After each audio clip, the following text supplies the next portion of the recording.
Hello friends, ఈ వీడియోలో ఏపీడిఎస్సికి సంబంధించిన ఆన్లైన్ అప్లికేషన్ ఎలా సబ్మిట్ చేయాలనేది నేను క్లియర్గా చెప్తాను. మీరు వీడియో స్టార్టింగ్ నుంచి ఎండింగ్ వరకు చూడండి. సో పాయింట్ టు పాయింట్ చెప్తాను, చాలా జాగ్రత్తగా అబ్జర్వ్ చేయండి. ఒక్క పాయింట్ మిస్ అయినా కూడా మీరు మళ్ళీ ఎడిట్ ఆప్షన్ ఏదైనా తప్పు ఎంటర్ చేసినా కూడా ఎడిట్ ఆప్షన్ అనేది ఇవ్వడు. వన్స్ సబ్మిట్ చేసిన తర్వాత ఎడిట్ ఆప్షన్ అనేది ఇవ్వడు, నోటిఫికేషన్లో క్లియర్గా ఇచ్చాడు. సో ఇక్కడ మీరు గూగుల్లో వెళ్ళి ఏపీడిఎస్సి అని టైప్ చేయండి. సో మోస్ట్లీ మీరు ల్యాప్టాప్ లేదా కంప్యూటర్ని యూజ్ చేయండి. ఒకవేళ అవైలబిలిటీ లేకపోతే ఫోన్లో కూడా చేయొచ్చు, నో ప్రాబ్లం. బట్ ఫోన్లో చేసేటప్పుడు కొంచెం జాగ్రత్తగా చేయండి. సో ఏపీడిఎస్సి అని టైప్ చేయండి. టైప్ చేసిన తర్వాత ఈ విధంగా వెబ్సైట్ వస్తుంది, దాన్ని క్లిక్ చేయండి. క్లిక్ చేసిన తర్వాత ఈ విధంగా ఇంటర్ఫేస్ వస్తుంది. ఇంటర్ఫేస్ వచ్చినప్పుడు ఇక్కడ చూడండి, రిజిస్టర్ నౌ అని కనిపిస్తుంది కదా, ఇక్కడ నా కజర్ కనిపిస్తుంది కదా. సో ఇక్కడ రిజిస్టర్ నౌ అని క్లిక్ చేసినప్పుడు ఈ విధంగా డిస్క్లైమర్ వస్తుంది. ఈ పాయింట్స్ అన్ని చదవండి. ఒకవేళ చదివే ఓపిక లేకపోతే నో ప్రాబ్లం, ఇక్కడ ఏం లేదు, నోటిఫికేషన్ క్లియర్గా చదవండి, అన్ని గైడ్లైన్స్ ఫాలో అవ్వండి అని ఇచ్చాడు. సో అవంతా చెక్ మార్క్ ఉంది, అవంతా ఆ చెక్ బాక్స్ని రైట్ మార్క్ ఇచ్చేసి ఇక్కడ ప్రొసీడ్ అని ఎంటర్ చేస్తే చాలు, ఇంకో ఇంటర్ఫేస్ ఓపెన్ అవుతుంది. ఇక్కడ ఏమి ఇచ్చాడంటే యూజర్ మాన్యువల్ ఇచ్చాడు, డాక్యుమెంట్ మీరు ఎలా సబ్మిట్ చేయాలి ఆన్లైన్ అప్లికేషన్ అనేది ఇక్కడ ఒక డాక్యుమెంట్. తర్వాత ఇక్కడ ఇంగ్లీష్ వీడియో ఉంది, తర్వాత ఇక్కడ తెలుగులో వీడియో ఉంది. సో ఈ వీడియో చూస్తే మీకు అర్థమైపోతుంది, ఇదంతా చూడాల్సిన అవసరం లేదు. సో ఇక్కడ ప్రొసీడ్ అని క్లిక్ చేస్తే ఇక్కడ పర్సనల్ డీటెయిల్స్ చూడండి, ఇక్కడ ఆధార్ నెంబర్. సో క్యాండిడేట్ యొక్క ఆధార్ నెంబర్ ఎంటర్ చేయాలి. సో ఇక్కడ మొబైల్ నెంబర్, సో క్యాండిడేట్ యొక్క మొబైల్ నెంబర్ ఏదైతే వర్కింగ్ ఉందో ఆ మొబైల్ నెంబర్ ఇవ్వండి, ఎందుకంటే దానికే మెసేజెస్ వస్తూ ఉంటాయి కాబట్టి డిఎస్సికి సంబంధించింది ఆ నెంబర్ ఇవ్వాలి, వర్కింగ్ నెంబర్ ఇవ్వాలి. ఓకేనా. తర్వాత ఇక్కడ name of the applicant as per Aadhaar, ఆధార్లో ఏ విధంగా నేమ్ ఉంటుందో ఆ విధంగానే ఎంటర్ చేయాలి, విత్ సర్నేమ్ కూడా ఉండాలి, సర్నేమ్తో పాటు ఎంటర్ చేయవలసి ఉంటుంది. సో డేట్ ఆఫ్ బర్త్ చాలా చాలా ఇంపార్టెంట్ అండి. డేట్ ఆఫ్ బర్త్ మిస్ చేయొద్దు, అదేవిధంగా రాంగ్ చేయొద్దు. సో డేట్ ఆఫ్ బర్త్ ఇక్కడ చూడండి, మంత్ ఇచ్చాడు స్టార్టింగ్లో, ఇది చాలా జాగ్రత్తగా గమనించండి. తర్వాత డేట్ ఇచ్చాడు, తర్వాత ఇయర్ ఇచ్చాడు. ఈ ఫార్మాట్లో ఉంది, మంత్ డేట్ ఇయర్ ఫార్మాట్లో ఉంది, ఒకసారి చూసుకొని ఎంటర్ చేయండి. తర్వాత ఇక్కడ జెండర్, మేల్ అయితే మేల్, ఫీమేల్ అయితే ఫీమేల్, ఇంకోటి ట్రాన్స్జెండర్ అనేది కూడా ఆప్షన్ ఇవ్వడం జరిగింది. Next marital status. సో ఇక్కడ మ్యారీడ్ అయితే మ్యారీడ్, అన్మ్యారీడ్ అయితే unmarried. Father's name, mother's name enter చేయవలసి ఉంటుంది. నెక్స్ట్ క్యాస్ట్, మీ క్యాస్ట్ ఏదైతే ఉంటుందో ఆ క్యాస్ట్ ఎంటర్ చేయాల్సి ఉంటుంది. సో నేను ర్యాండమ్గా సెలెక్ట్ చేస్తున్నాను, సో ఆ విధంగా ఎంటర్ చేయాలి. సో బీసీడీ అనుకోండి, ఇక్కడ సబ్ క్యాస్ట్ వస్తుంది, ఆ సబ్ క్యాస్ట్ ఏదైతే ఉందో మీది ఆ సబ్ క్యాస్ట్ మీరు ఎంటర్ చేయవలసి ఉంటుంది. సో సర్వీస్ మ్యాన్ అంటే ఆర్మీలో పనిచేసి రిటైర్డ్ అయిన వాళ్ళు ఉంటారు కదా, వాళ్ళు అనమాట. సో వాళ్ళైతే ఎస్ అని, సర్వీస్ మ్యాన్ అయితే ఎస్ అని చేయాలి. సో ఎస్ చేసి వాళ్ళకి సంబంధించిన ఇక్కడ ఇయర్స్, వాళ్ళ సర్వీస్ ఎన్ని సంవత్సరాలు వర్క్ చేశారనేది ఇక్కడ ఎంటర్ చేయవలసి ఉంటుంది. ఒకవేళ లేకపోతే నో అని ఎంటర్ చేయాలి. ఇఫ్ డిఫరెంట్లీ ఏబుల్డ్ అంటే పిహెచ్ వాళ్ళైతే ఎస్ అని ఎంటర్ చేసి వాళ్ళకి ఏం ప్రాబ్లం ఉందో ఇక్కడ క్లిక్ చేయాలి. సో విజువల్ అయితే విజువల్ ఇట్లా ఎంటర్ చేసి ఇలా వాళ్ళకి ఎంత పర్సెంటేజ్ ఉంది. సో మినిమం అంటే 40 ఉండాలండి, 40 పైనే ఉంటేనే వాళ్ళు డిజబిలిటీ కింద వస్తారు. ఆల్రెడీ నోటిఫికేషన్ గురించి క్లియర్గా చెప్పినప్పుడు నేను ఇవన్నీ చెప్పాను. సో ఈ విధంగా స్క్రైబ్ కావాలా అయితే స్క్రైబ్ ఎస్ అని ఎంచుకోవాలి, ఆ స్క్రైబ్ డీటెయిల్స్ కూడా ఇవ్వాల్సి ఉంటుంది. ఓకేనా. సో ఇక్కడ నో అని ఎంటర్ చేస్తున్నాను. ఓకేనా. నెక్స్ట్ ఇక్కడ communication details, do you belong to Andhra Pradesh state. So Andhra Pradesh స్టేట్కి సంబంధించిన వాడివాని, ఎస్ ఆంధ్రప్రదేశ్ వాళ్ళైతే ఇక్కడ ఆంధ్రప్రదేశ్ అని ఎంటర్ చేయాలి. ఇక్కడ జాగ్రత్త గమనించండి, ఇది కమ్యూనికేషన్ డీటెయిల్స్ అంటే మీరు ఎక్కడైతే రిసైడింగ్ అంటే నివసిస్తూ ఉన్నారో ఆ డీటెయిల్స్ ఇక్కడ ఎంటర్ చేయవలసి ఉంటుంది. మీరు లోకల్, నేను ఆ డిస్టిక్ అప్లై చేస్తాను, ఈ డిస్టిక్ నాకు లోకల్ ఆ డిస్టిక్ వస్తుంది అని ఇక్కడ టెన్షన్ పడాల్సిన అవసరం లేదు. ఇక్కడ చూపించదు, తర్వాత మీకు ముందు చూపిస్తుంది. ఇక్కడ మీరు ఎక్కడైతే నివసిస్తున్నారో మీ కమ్యూనికేషన్, వాళ్ళు ఏదైనా డిఎస్సికి సంబంధించిన లెటర్ కావచ్చు, ఏదైనా కమ్యూనికేషన్ అవ్వడానికి ఈ అడ్రస్ మ్యాండేటరీ. ఓకేనా. సో మీరు ఎక్కడైతే నివసిస్తున్నారో ఆ అడ్రస్ ఇవ్వండి. సో మేము అనంతపూర్లో నివసిస్తున్నాం, మా మండలం ఇక్కడ నేను ర్యాండమ్గా సెలెక్ట్ చేస్తున్నా, ఏదో ఒకటి గుత్తి.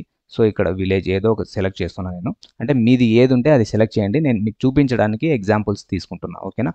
పిన్ కోడ్ ఎంటర్ చేయాలి, ఇక్కడ మీ డోర్ నెంబర్ ఎంటర్ చేయాలి. ల్యాండ్ మార్క్ అంటే ల్యాండ్ మార్క్, మీ ఇంటి దగ్గర ఏదైనా ప్లేస్, ఫేమస్ ప్లేస్ ఉంటే ఆ ఫేమస్ ప్లేస్ ఎంటర్ చేయాలి. సో హనుమాన్ టెంపుల్ కావచ్చు, లేదా ఫేమస్ థింగ్ ఏదైనా, మా ఇంటి దగ్గర హనుమాన్ టెంపుల్ ఉంది, హనుమాన్ టెంపుల్ అని. తర్వాత ట్యాంక్ ఉంటే వాటర్ ట్యాంక్ అని, ఇట్లా సచివాలయం, నియర్ బై సచివాలయం ఉంటే సచివాలయం అని, ఇట్లా ఏదో ఒకటి ఎంటర్ చేయాలి. ఈమెయిల్ అడ్రస్ ఏదైతే ఉంటుందో క్యాండిడేట్ది అది ఎంటర్ చేయాలి, అది వర్కింగ్లో ఉండాలి, దాన్ని యూజ్ చేస్తూ ఉండాలి. పాస్వర్డ్ మర్చిపోయి మళ్ళీ దాని గురించి ఇబ్బంది పడకుండా ఈ ఈమెయిల్ ఏదైతే ఉంటుందో దానికి కూడా మెసేజెస్ వస్తూ ఉంటాయి కాబట్టి సో అది ఎంటర్ చేయాలి. తర్వాత ఇక్కడ సబ్మిట్ చేయాలి, ఇక్కడ క్లిక్ చేయాలి, ఇక్కడ చెక్ బాక్స్ ఉంటుందో దాన్ని రైట్ మార్క్ ఇచ్చి జనరేట్ ఓటీపీ అని క్లిక్ చేస్తే ఓటీపీ జనరేట్ అవుతుంది. సో ఈ విధంగా ఓటీపీ అడుగుతుంది. ఓటీపీ ఎంటర్ చేసిన తర్వాత ఇక్కడ సబ్మిట్ అని క్లిక్ చేయవలసి ఉంటుంది. ఇలా సబ్మిట్ క్లిక్ చేసిన తర్వాత చూడండి, మనకు మన లాగిన్ ఐడి అనేది క్రియేట్ అయిపోయింది. సో ఇక్కడ మన నేమ్ ఇచ్చాడు, తర్వాత ఇక్కడ చూడండి యూజర్ ఐడి అనేది ఇవ్వడం జరిగింది. సో యూజర్ ఐడి ఇక్కడ పాస్వర్డ్ అనేది మొబైల్ నెంబర్కి సెండ్ అయి ఉంటుంది. ఆ నెంబర్తో మనం లాగిన్ చేయవలసి ఉంటుంది. ఇక్కడ చూడండి క్లిక్ హియర్ టు లాగిన్ అని ఉంది. దీనిపైన క్లిక్ చేసి లాగిన్ చేయొచ్చు. లేదా ఓపెన్ అవుతుంది. ఓటీపీ ఎంటర్ చేసిన తర్వాత లాగిన్ చేసిన తర్వాత ఈ విధంగా ఓపెన్ అవుతుంది. సో ఇక్కడ ప్రొఫైల్ డీటెయిల్స్ అనేది కనిపిస్తుంది కదా, ఇక్కడ ప్రొఫైల్ డీటెయిల్స్ అనేవి ఉంటుంది. తర్వాత ఇది ప్రొఫైల్ డీటెయిల్స్ కంప్లీట్ అయిన తర్వాత అకాడమిక్ క్వాలిఫికేషన్స్ దగ్గర వెళ్తాం. తర్వాత పోస్ట్స్ దగ్గర ప్రిఫరెన్స్ అవంతా అక్కడ చూస్తాం. సో ఇప్పుడు ఫస్ట్ మనం ఏం చేయాలంటే ఫోటో అనేది అప్లోడ్ చేయవలసి ఉంటుంది. సో ఫోటో అండ్ సిగ్నేచర్ ఈ విధంగా అప్లోడ్ అయిన తర్వాత ఈ విధంగా అప్లోడ్ అవుతుంది. ఈ విధంగా అప్లోడ్ అయిన తర్వాత ఇక్కడ చూడండి save and continue. So profile details మనము సేవ్ చేసిన తర్వాత అకాడమిక్ క్వాలిఫికేషన్స్ అనే ట్యాబ్ ఓపెన్ అవుతుంది. ఇక్కడ చూడండి టైప్ ఆఫ్ స్టడీ, ఇక్కడ రెగ్యులర్ ఇర్రెగ్యులర్ అని ఇచ్చారు. రెగ్యులర్ అంటే ఎక్కడ కూడా డ్రాప్ అవుట్ లేకుండా రెగ్యులర్గా చదివితే రెగ్యులర్ అని ఇవ్వాలి. ఒకవేళ మీరు డ్రాప్ అవుట్ అయ్యి ఉంటే ఇక్కడ ప్రైవేట్ అని ఇవ్వవలసి ఉంటుంది. ఇక్కడ క్లియర్గా మెన్షన్ చేశాడు. సో ఇక్కడ చూడండి ఇక్కడ 4th క్లాస్. సో మీరు 4th క్లాస్ ఎక్కడ చదివారో ఆ డిస్టిక్ ఇవ్వవలసి ఉంటుంది. పాత డిస్టిక్ ప్రకారం ఇచ్చాడు. సో తను నా సిస్టర్ది అప్లై చేస్తున్నా కదా, తను కడప డిస్టిక్ చదివింది. సో 5th క్లాస్ కూడా కడప డిస్టికే. సో పులివెందుల కాబట్టి కడప డిస్టిక్, పులివెందులలో చదివింది. సో కడప డిస్టిక్ వస్తుంది. నెక్స్ట్ 6th క్లాస్ వచ్చేసి చిత్తూరు వస్తుంది. 7th క్లాస్ చిత్తూరులో చదివింది. 8th class Chittoor, 9th class Chittoor, 10th class Chittoor. So ఓవరాల్గా ఇక్కడ చూడండి local district area you belong Chittoor అని వచ్చింది. సో ఇక్కడ తను లోకల్ డిస్టిక్ ఎక్కడంటే చిత్తూరు వస్తుంది. తన ఎగ్జామ్ అనేది చిత్తూరు డిస్టిక్ రాయాలి. చిత్తూరు డిస్టిక్లోనే తన సెలక్షన్ లిస్ట్లోనే తన పేరు అనేది ఉంటుంది. ఓకేనా. సో ఇది ఇక్కడ ఏమి ఇచ్చాడంటే తెలంగాణ నుంచి మైగ్రేట్ అయ్యారా, ఎస్ అయితే ఇక్కడ క్లిక్ చేయాలి.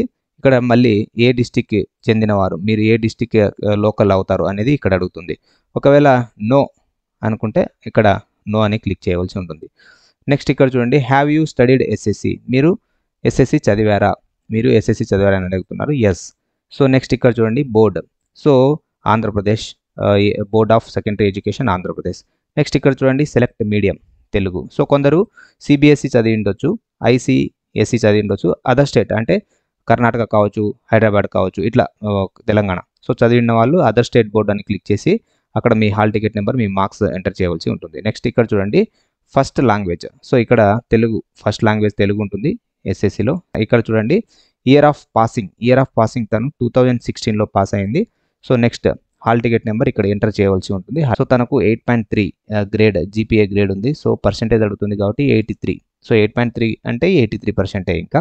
సో స్టడీ ఇంటర్మీడియట్ డీటెయిల్స్ అడుగుతున్నారు. Have you studied inter. So inter details enter చేయవలసి ఉంది.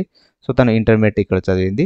సో ఇంటర్మీడియట్ ఈక్వలెంట్ అంటే ఏదైనా వొకేషనల్ కావచ్చు, ఏదైనా వేరే కోర్స్ చేసినా కూడా ఇంటర్మీడియట్ ఈక్వలెంట్ అని వస్తుంది. సో ఇంటర్మీడియట్ చదివింటే ఇంటర్మీడియట్ అని చూస్ చేసుకోవాలి. Select board. ఇక్కడ చూడండి Andhra Pradesh state board of intermediate education. కొందరు సిబిఎస్ఈ, ఐసిఎస్ఈ అదర్ స్టేట్ కూడా చదివి ఉండొచ్చు. సో తను ఆంధ్రప్రదేశ్ స్టేట్ బోర్డులోనే చదివింది. సో ఇక్కడ చూడండి ఇక్కడ మీడియం, తను ఇంటర్మీడియట్ వచ్చేసి ఇంగ్లీష్ మీడియం చదివింది. ఇదైతే తెలుగు మీడియం చదివింది తను. 10th అయితే, ఇంటర్మీడియట్ అయితే English medium. So second language వచ్చేసి తన సెకండ్ లాంగ్వేజ్ సాంస్క్రిట్, తన second language. So year of passing తను ఏ ఇయర్లో పాస్ అయింది, 2018లో పాస్ అయింది. Next hall ticket number. So ఇక్కడ హాల్ టికెట్ నెంబర్ ఎంటర్ చేయవలసి ఉంటుంది. Percentage of marks including languages. So తనకు టోటల్ ఇంక్లూడింగ్ లాంగ్వేజెస్తో పాటు టోటల్గా ఎన్ని మార్క్స్ వచ్చిందని. సో తనకి 941 మార్క్స్ వచ్చింది 1000కి కాబట్టి 94.1. సబ్జెక్ట్ వచ్చేసి బాట్నీ, తన బైపీసీ తను. సో బాట్నీ, తర్వాత బాట్నీ, జువాలజీ, తర్వాత కెమిస్ట్రీ. సో మీది ఏదైతే ఉంటుందో ఆ సబ్జెక్ట్ మీరు ఎంటర్ చేయవలసి ఉంటుంది. ఓకేనా. Chemistry, physics. బైపీసీ వాళ్ళైతే ఇది నేను ఏవైతే ఎంటర్ చేస్తానో అవి ఎంటర్ చేస్తే సరిపోతుంది. ఓకేనా. నెక్స్ట్ ఇక చూడండి హ్యావ్ యూ స్టడీడ్ డిగ్రీ అని ఉంది. నో. ఎస్ అయితే ఎస్ అండి, తను చదవలేదు డిగ్రీ, ఇంకా చదువుతూ ఉంది. డిగ్రీ ఫైనల్ ఇయర్ ఎగ్జామ్ ఏదో రాస్తూ ఉంది. Next have you studied PG.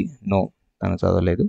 AP TET, yes, తను క్వాలిఫై అయింది, ఏపీ టెట్ రాసింది. సో టెట్, ఏపీ టెట్, తను సెంట్రల్ టెట్ కూడా రాసింది, బట్ ఏపీ టెట్లో మార్క్స్ ఎక్కువ ఉన్నాయి కాబట్టి ఏపీ టెట్ డీటెయిల్స్ ఇస్తున్నాను. ఓకేనా. So paper 1A. నెక్స్ట్ ఎప్పుడంటే ఏ year 2024. Hall ticket number. So AP TET hall ticket number. Marks. So తనకు 136.35. 35 వచ్చింది. ఓకేనా. నెక్స్ట్ ప్రొఫెషనల్ క్వాలిఫికేషన్ అండి. ఇక్కడ బీఎడ్ కానీ డిఎడ్ కానీ చేసి ఉండాలి. సో అదే ప్రొఫెషనల్ క్వాలిఫికేషన్ అంటే. సో ఇక్కడ చూడండి డిఎల్ డిప్లొమా, ఇక్కడ డిఎల్ డిప్లొమా ఎలిమెంటరీ ఎడ్యుకేషన్ తను ఇదే చేసింది. బుక్కపట్నం డైట్ తను చదివింది. సో నెక్స్ట్ ఇక్కడ చూడండి యూనివర్సిటీ. సో డిఎల్ యూనివర్సిటీ అంటే సెకండరీ బోర్డ్ వస్తుందండి మనకి. ఇక్కడ చూడండి board of secondary education Andhra Pradesh, ఇది చూస్ చేయాలి. నెక్స్ట్ మీడియం తను ఇంగ్లీష్ మీడియం చదివింది. Next methodology. సో యాక్చువల్గా తను సైన్స్ మెథడాలజీ. సో ఇక్కడ డిఎడ్ కావచ్చు, డిఎడ్ టీటీసీకి నో సబ్జెక్ట్ అని చూపిస్తుంది. నో సబ్జెక్ట్ అని ఎంటర్ చేయండి. Next passing year. సో ఏ ఇయర్ పాస్ అయింది తను అని. సో తను వచ్చేసి 2018 to 20 బ్యాచ్ 20లో పాస్ అయింది తను. 20 డిసెంబర్ పాస్ అయింది. తను పర్సెంటేజ్ వచ్చేసి 83.79.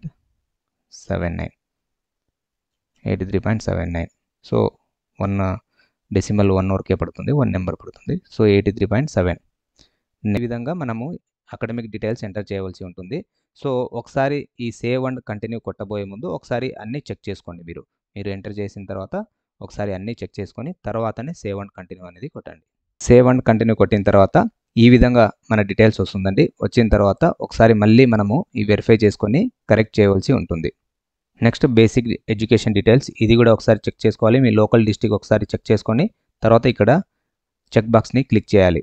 సో అక్కడ రైట్ మార్క్ ఇవ్వాలి. నెక్స్ట్ ఎస్ఎస్సి సంబంధించిన డీటెయిల్స్ ఇక్కడ కూడా ఇంకోసారి చెక్ చేసుకోవాలి. చెక్ చేసుకొని మళ్ళీ ఇక్కడ వెరిఫైడ్ అండ్ కరెక్ట్ అని ఇక్కడ ఇవ్వవలసి ఉంటుంది. నెక్స్ట్ ఇంటర్మీడియట్ సంబంధించింది. సో ఇది కూడా వెరిఫైడ్ అండ్ కరెక్ట్ అని ఇక్కడ ఇవ్వవలసి ఉంటుంది. ఒకసారి చెక్ చేసుకోవాలి హాల్ టికెట్ నెంబర్స్. తర్వాత మీ ఇయర్ ఆఫ్ పాసింగ్ ఏదైతే ఉందో అది చెక్ చేసుకోవాలి. నెక్స్ట్ మీ డిగ్రీ ఏం లేదు కాబట్టి ఇక్కడ 0. సో ఇక్కడ no, you have not selected any degree అని ఉంది. ఎస్, మనకు డిగ్రీ లేదు కాబట్టి ఇట్లానే వస్తుంది. So next verified and correct, ఇది కూడా పీజీ లేదు కాబట్టి ఇలానే వస్తుంది. ఈ diploma in elementary education. So ఇది ఇక్కడ వెరిఫైడ్ అండ్ కరెక్ట్ ఎంటర్ చేయాలి. నెక్స్ట్ సో ఇక్కడ చూడండి AP TET. So TET details ఇక్కడ ఇవ్వాలి. మీకు సీటెట్ ఉన్నా కూడా ఎంటర్ చేయొచ్చు, నో ప్రాబ్లం. ఏదైతే ఎక్కువ మార్కులు ఉన్నాయో అది ఎంటర్ చేస్తే అదే మనకు కాలిక్యులేట్ చేస్తారు, దాన్ని కన్సిడర్ చేస్తారు. సో అందుకే నేను ఇతను 2 ఏపీ టెట్లు రాసింది, ఒక సీటెట్ రాసింది, అన్నీ క్వాలిఫై అయింది. సో ఇది హైయెస్ట్ ఉంది కాబట్టి ఇది మాత్రం ఇచ్చాను, రిమైనింగ్ అన్నీ ఏమి ఇవ్వలేదు. సో ఏపీ టెట్ మార్క్స్ ఇది ఇక్కడ మనం చెక్ చేసుకొని మార్క్స్ డెసిమల్స్లో కూడా ఉన్నది కూడా ఎంటర్ చేయాలి. మళ్ళీ ఏం పాయింట్స్లో ఏముందిలే అని అనుకోవద్దండి, డిఎస్సి పాయింట్స్లోనే మిస్ అవుతుంది. సో కాబట్టి పాయింట్స్లో ఉన్న ప్రతిదీ పాయింట్స్ తర్వాత 2 డెసిమల్స్ ఇచ్చింటాడు, అవి కూడా ఎంటర్ చేయండి. చూడండి ఏ పోస్ట్కి ఎలిజిబుల్ అనేది ఇక్కడ వస్తుంది. తను ఓన్లీ డిఎడ్ మాత్రమే చేసింది కాబట్టి ఇక్కడ సో తను ఎస్జిటికి మాత్రమే ఎలిజిబుల్. సో కొందరు డిగ్రీ బిఎడ్ చేసింటారు, తర్వాత పీజీ కూడా చేసింటారు, వాళ్ళకి స్కూల్ అసిస్టెంట్, పీజీటీ, టీజీటీ అన్నీ ఎలిజిబుల్ అయి ఉంటారు. సో మీరు ఎలిజిబుల్ అయినవి ఇక్కడ కనిపిస్తుంది. సో దీనికి వెరిఫైడ్ అండ్ కరెక్ట్ చేసి ఇక్కడ కన్ఫర్మ్ అండ్ సేవ్ చేయాలి. ఇక్కడ submit, are you sure want to submit అని ఉంది. ఎస్, ఒకసారి చెక్ చేసుకున్న తర్వాత సబ్మిట్ చేయండి. ఇక్కడ జాగ్రత్తగా గమనించండి, ఇక్కడ ఏమి ఇచ్చాడంటే పోస్ట్, ఎన్ని పోస్టులకి మీరు ఎలిజిబుల్ అనేది ఇక్కడ మళ్ళీ ఇచ్చారు. సో తను ఎస్జిటికి పోస్ట్ ఎలిజిబుల్ కాబట్టి ఎస్జిటి కనిపిస్తుంది. సో ఎస్జిటి ఇక్కడ చెక్ మార్క్ ఇచ్చాను.